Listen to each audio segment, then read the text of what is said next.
I said, what's the matter with you? Why are you looking at me like that? She said, first of all, I want to tell you thank you for the gospel. I said, so it was your plan to talk to me? She said, of course. She said, we know you. And we know that if I was to look at you in the face, that you wouldn't let it go. That you will engage it.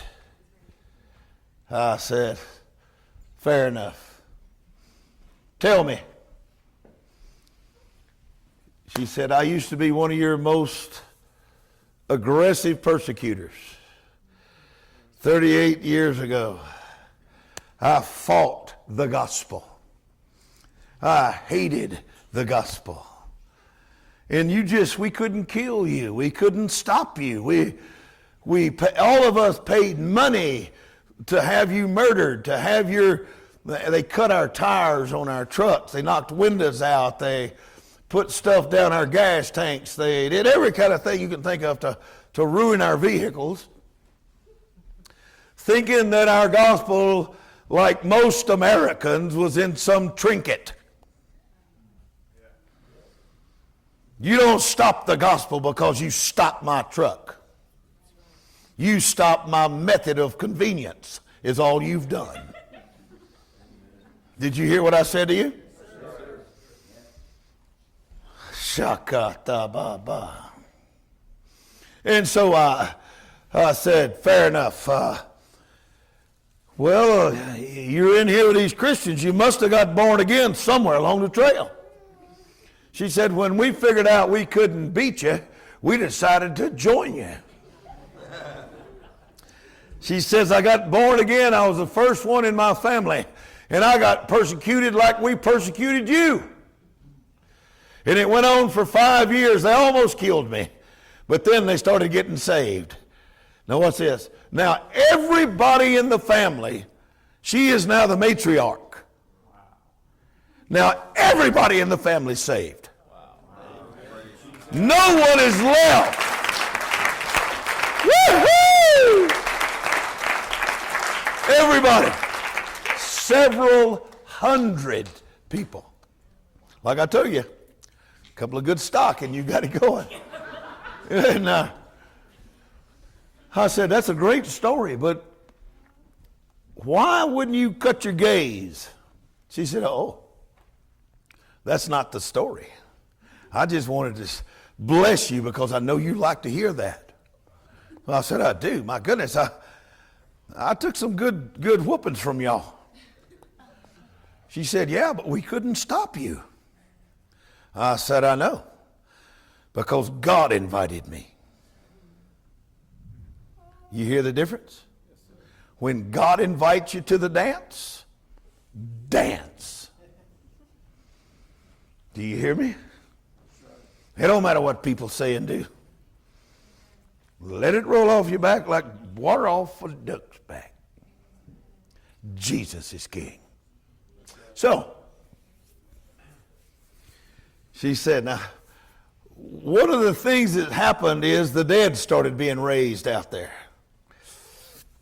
This year, it's a brand new wall of energy, of power has come upon us.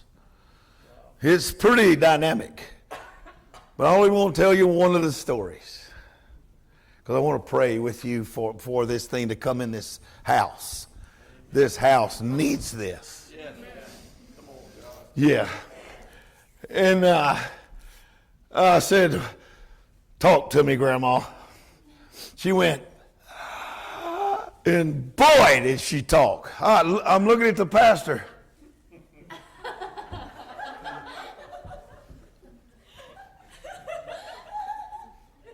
I didn't think she was breathing. She's just talking.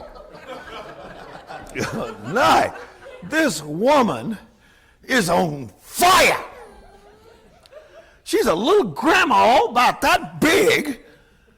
And I mean, she's like a giant. She's scary. The more she talked, I kept backing up from her. I was pushing my chair back. Man, the Holy Ghost fire that's on this woman. And that she can do nothing physically, but she can do anything spiritually. There you go. Shakatababa. And I said, bring it. I want this. It doesn't frighten me at all to be afraid of you. I want what's got you lit on fire. I want it on me. I want it on these pastors that's with me. And I want it in the whole work. I want everybody that confesses Jesus is Lord to feel what she feels. And she says, well, I've lived the last 30 years awesome, Brother David. Everything we touch prospers. I said, that's a good thing. But that ain't what's got your eyes locked on me. It's something else. She said, it is. She said, a few months ago I got sick. I said, incurable. She said, I made them promise me they wouldn't tell you. I said, why? She said, because you wouldn't let me die. And I'm ready to go. I said, but you didn't leave. What happened? She said,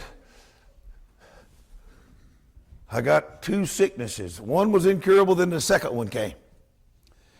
And I was a burden to my family. And I wouldn't let them call you because I wanted to go. I said, why not? She said, because I know how you believe. You don't believe that we should die sick. You believe we should just die. I said, well, that's right. She said, I know it's right, but I was ready to go.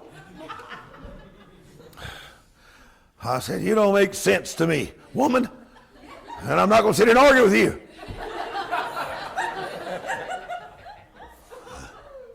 Next time, you call us. You can die, but you can't die sick. And she said, see you, hermano. Yes, Brother David. I said, okay. What happened? She said, well, I died. I said, oh. I don't like you dying sick. It grates on me. It's offensive.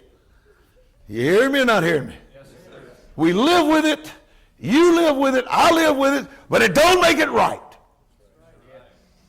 We got to have that absolute confidence in the power of the gospel.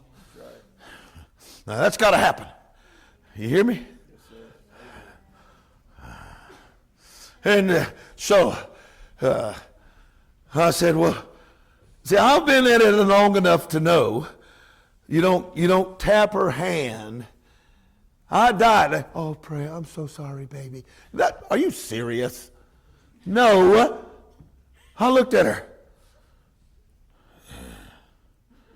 You see Jesus? She said, I saw somebody.